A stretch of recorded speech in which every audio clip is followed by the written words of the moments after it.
सुने ना, अगर पाकिस्तान तहरीक इंसाफ मुज़ाकरात पे पॉलिटिकल सिस्टम के ऊपर बिलीव ना करती तो 43 तो FIR है, 302 के तो हमारे ऊपर मुकदमे, गाय चोरी के हमारे ऊपर मुकदमे, ATM तोड़ के मशीन से पैसे चोरी करने के मुकदमे, और तो और कि हमने कोई पता नहीं राना सनाउल्लाह के घर के ऊपर पेट्रोल बम से जो है वो हमला कर दिया। इसके बावजूद अगर पाकिस्तान तहरीक इंसाफ यहाँ पे अपना प्रेसिडेंशियल कैंडिडेट खड़ा करती है, स्पीकर का और डिप्टी स्पीकर का, वज़ीर-ए-आज़म का इंतखाब लड़ती है, तमाम सूबों के अंदर लड़ती है, तो इसका मतलब है कि पाकिस्तान तहरीक इंसाफ पॉलिटिकल फोरम्स के ऊपर, डेमोक्रेटिक प्रोसेस के ऊपर बिलीव करती है। अच्छा, ये भी बताइएगा ज़रदाज के कौन से PTI रहनुमाओं को लेना चाहिए, क्योंकि इस वक्त ये बहस छिड़ी हुई है, बहुत से वो लोग जो कि मेरी राय की अहमियत नहीं है, मेरी ये अहमियत है कि मैं खान साहब के नाम पे के ऊपर वोट लेकर आई हूँ, मेरा इसी पार्टी में जीना मरना है। किसको पार्टी के अंदर वापस आना चाहिए इसका फैसला सोल प्रोगेटिव खान साहब के पास होना चाहिए। जहाँ तक हमारी बात है, मैं किसी के बारे में स्वीपिंग स्टेटमेंट नहीं दे सकती कि मुझे नहीं पता कौन किस हालात से बेचारा दो चार हुआ है। अलबत्ता मैं अपने आप को बता सकती हूँ कि हम भी बच्चों वाले थे, हमारे भी घर थे, हमारे भी घर तोड़े गए, हमारे ऊपर भी 43 FIRs कराई गई, हम भी कोई रोजी रोटी करते थे, कोई छोटा मोटा कारोबार था, हमारी भी कोई लॉयल्टी का अप्रूवल था, लेकिन हमने प्रूव किया खान साहब के सामने। तो अब जब वो आएंगे, अब मुझे नहीं पता कि उनका स्टेटस क्या होगा और हमारा स्टेटस क्या होगा, ये बड़ी डिबेट है। लेकिन इससे एक बात साबित हो गई है कि जो छोड़ के चले गए उनको भी पता चल गया कि पाकिस्तान तहरीक इंसाफ के अलावा किसी का कोई वोट ही नहीं है। जो कहते थे ना हम खान साहब को बनाने वाले हैं, पता चला वो तो खुद ही गर्क हो गए उनकी सियासत।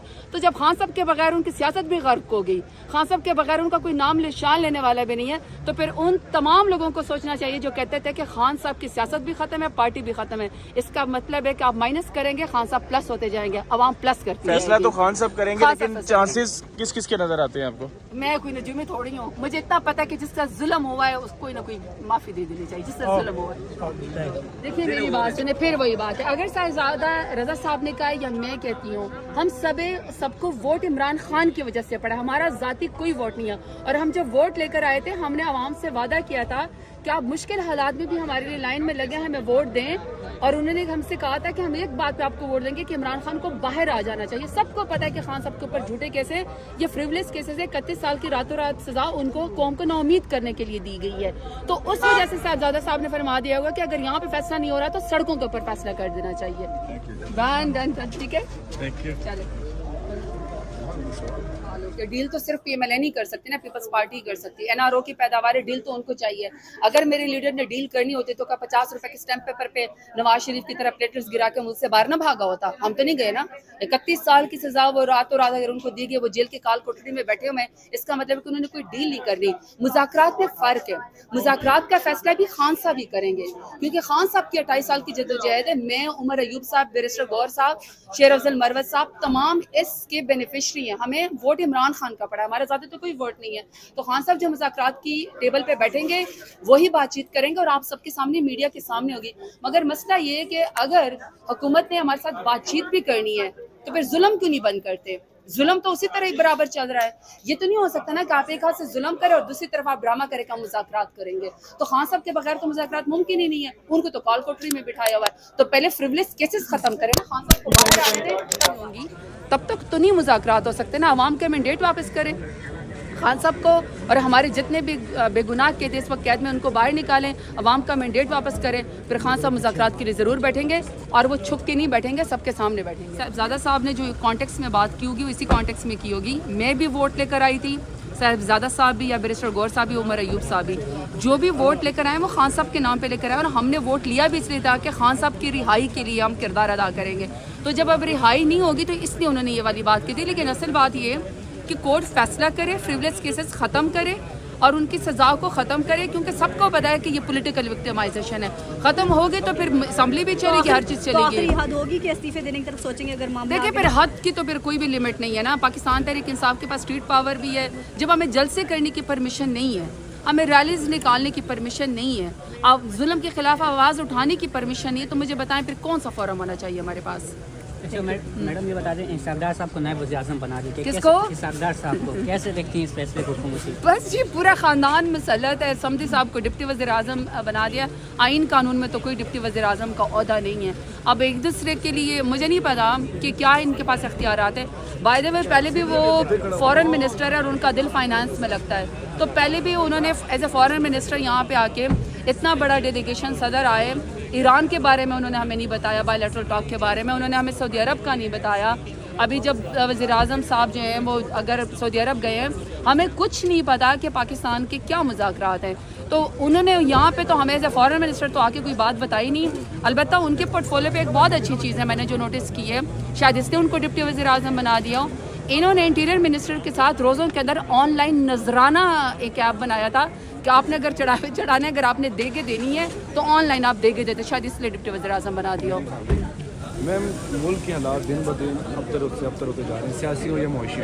آپ کو لگتا نہیں ہے کہ سب جماعتوں کو مل بیٹھ کر ملک کی معاشی حالت کے لیے کام کرنا چاہیے اور اس ایوان کی بالادستی قائم کرنے کے لیے کام کرنا چاہیے اور اس آگے جمہوریت کرنی چاہیے؟ ایوان کی بالادستی تو تب ہوگی نا جب عوام کے نمائندے آئیں گے. کیا اس ایوان میں عوام کے نمائندے ہیں؟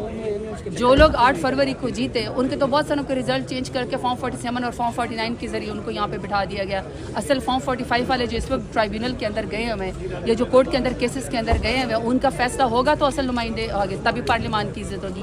پہلی پارلیمان کی عزت اصل میں تو حکومت نے بنانی ہے. اگر بن ہی گئے ہیں تو پہلی 2 رو مجھے بتا دے، کوئی آپ کو یہاں پہ نظر آتا ہے کوئی مشیر وزیر کوئی یہاں پہ بیٹھا ہوا ہوتا ہے سوال کا جواب دینے کے لیے؟ کوئی آفیسر تک موجود نہیں ہوتا. اس دن اسپیکر صاحب نے ایاز صادق صاحب نے بڑی زبردست بات کی کہ اگر آپ لوگوں نے یہاں پہ منسٹرز نے نہیں آنا، اگر یہاں پہ گیلری میں آفیسرز نے نہیں آنا تو عوام کے ہم جو نمائندے آئے ہوئے ہیں، ہم سے علاقوں کے لوگ پوچھتے ہیں ہم کس طرح جواب دیں گے. دوسری بات یہ ہے کہ اگر ماں کے اپنا معیشت کو آگے لے کر جانا ہے، سب سے پہلے جو پاکستان کے لوٹے ہوئے پیسے ہیں وہ حکومت حکمران واپس کر دیں. 16 ارب روپے کا کیس میرے اوپر تو نہیں ہے نا، ٹی ٹی کا کیس آپ کے اوپر تو نہیں ہے نا، مشتاق چینی والے پاپڑ والے دہی بلے کا کیس ان لوگوں کے اوپر تو نہیں ہے. سارے کے سارے کو بتائیں خاندان شریف کے اوپر اور خاندان زرداری کے اوپر ہے. وہ پیسے واپس کر دیں اور عوام کے اوپر ٹیکس لگانے کے بجائے اب یہ لوگ سب سے پہلے اشرافیہ ٹیکس دیں تو پھر ضرور آگے ایوان بھی چلے گا، ملک کی معیشت بھی چلے گی. لیکن منسٹر گوور صاحب نے کہا کہ اگر مذاکرات ہوں گے تو وہ صرف یا مجھ سے یا پھر عمران خان سے ہوں گے. تو آپ کو کیا لگتا ہے ایز اے پارٹی کی آپ لوگوں کو مزید گنجائش پیدا کرنی چاہیے اور حکومت کو کس طرح سے اس کو سمجھا لینا چاہیے؟ اوبیسلی ووٹ عمران خان کا ہے، پارٹی عمران خان کی 28 سال کی جدوجہد ان کی، اور ہم انہیں کے نام پہ ووٹ لے کر آئے ہیں. تو خان صاحب ہی مذاکرات کی گوہر دیں گے اور وہی مذاکرات کی اس کے اوپر بیٹھیں گے ٹیبل کے اوپر. اور جب بھی وہ مذاکرات کریں گے آپ کے سامنے میڈیا کے سامنے ہی ہوں گے، کوئی چیز ہم چھپاتے نہیں ہیں. اور سب سے بڑی بات یہ کہ حکومت کی جہاں تک بات ہے، حکومت اپنے پہلے ظلم بند کرے. یہ تو نہیں ہو سکتا نا کہ آپ کسان اتحاد کے جو وہ ہیں ممبر ہیں یا کسان اتحاد کے جو چیئر پرسن ہیں رشید منہالہ صاحب، آپ ان کو بھی اریسٹ کر دیں. آپ جو ہیں وہ پریس کلب کے اوپر بھی دھاوا بولنا شروع کر دیں، آپ پی ٹی آئی کے لوگوں کے اوپر بھی دعویٰ بولنا شروع کر دیں. نت نے جو ہے آپ لوگوں کو وکٹمائزیشن شروع کر دیں.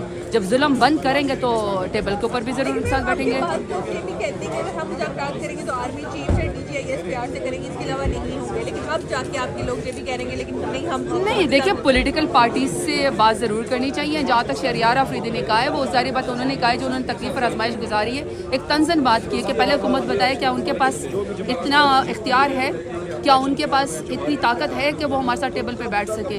ان کو تو اپنی صف میں پتہ نہیں ہوتا کہ ان کا کون سا وزیر مشیر کہاں سے آئے. ان کو یہ نہیں پتا کہ ان کے سینیٹر کہاں سے منتخب ہوئے.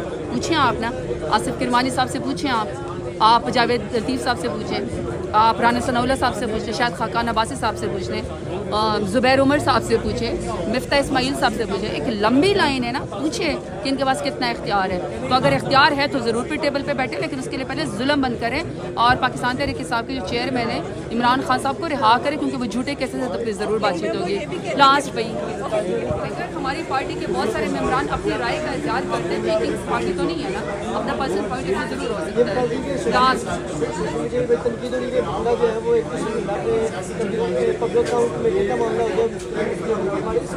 غلط بات ہے، بالکل کمیٹی نہیں کرنا چاہیے. اصل بات یہ ہے کہ خان صاحب کی رہائی، بشرا بی بی کے خلاف جیتے کیسز، اعجاز چودھری صاحب، پھر عمر چیمہ صاحب، ڈاکٹر یاسمین راشد صاحبہ، عالیہ حمزہ، صنم جاوید، ہزاروں کارکنان، شامل قریشی صاحب، ان کی بات ہونی چاہیے نا. چودھری پرویز الہی کی بات ہونی چاہیے. یہ کمیٹی میں تو واقعی یہ مطلب میڈیا میں پھر ہم سے خان صاحب کی رہائی کی یا ورکرز کی رہائی کے بارے میں سوال کرنے کے بجائے اس کمیٹی کی بات کرتا ہے. تو کرٹیسزم برداشت کرنی چاہیے، کیونکہ ٹھیک کرٹیسزم ہے. ساری باتیں جس کی جو जो बात की होती है वो अपनी बात ही करता है, लेकिन असल में तो हमें जो सेंट्रल तर्जमान है, जो PTI की ऑफिशियल स्टेटमेंट है, उसी को ऊपर बिलीव करना चाहिए। जहाँ तक ये बात है कि शहरियार आफरीदी साहब ने कुछ कहा या मरवत साहब ने या शरीफ फराज साहब ने, देखिए हमारी पीपल्स पार्टी तो है कि यहाँ पे कोई अपनी राय का इजहार न करे, अपनी राय का इजहार ज़रूर करना चाहिए और करते भी हैं, कोई डर खौफ नहीं। अपनी पर्सनल कैपेसिटी में जो इंसान की राय है कोई दूंगे बैरे थोड़ी है, लेकिन ये कि जो असल खान साहब का जो वर्डिक्ट है वो जारी बात है,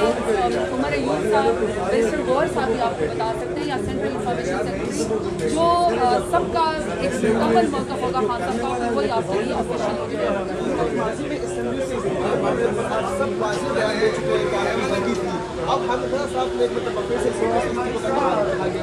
भाई कॉन्टेक्स्ट असल में ये था कि हम जब वोट लेकर आए थे खान साहब के नाम पे, तो हमसे लोग सवाल करते हैं कि खान साहब कब बाहर आएंगे।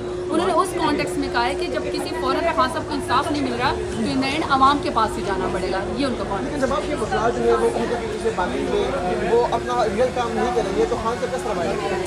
नहीं, ये बात नहीं है। हमारे तमाम बहुत ही कॉम्पिटेंट लॉयर्स हैं, सारे हर फोरम पे पेश होते हैं, लेकिन पब्लिक प्रोसिक्यूटर गवर्नमेंट के ऑफिशियल से नहीं आते, हर दफ़ा डिले करते हैं। केस बनाने में तो उन्होंने मिनट लगा दिया था, लेकिन अब जब फैसले की बारी आती है कि खान साहब की सज़ा ख़त्म होनी चाहिए, तब आपको पता है कि सारे सरकारी वकील भाग जाते हैं, हिले बहाने बना लेते हैं। तो वो हमारी तरफ से नहीं, वहाँ पे और इंसाफ होना चाहिए। जितना आप डिले करेंगे वो फिर इन एंड वैसे भी इंसाफी होगी। आज मैं सवाल करूँगा क्योंकि हामिद साहब जो है वो इस वक्त सुन्नी के हाथ कौन से चेयरमैन भी है, अगर वो कहे कि हम इस्तीफे देंगे तो PTI के क्या हम लोग आप इस्तीफे देंगे? क्या है, सॉरी, अगर वो कहे कि हम इस्तीफे दे रहे हैं, क्योंकि सारी बात है वो सुन्नी के हाथ कौन से चेयरमैन है, तो आप लोगों का क्या मौक़िफ़ होगा? पार्टी में इसके ऊपर बात होगी, जब ऑफिशियल प्लेटफॉर्म पे बात होगी तभी मैं आपको बता सकती हूँ।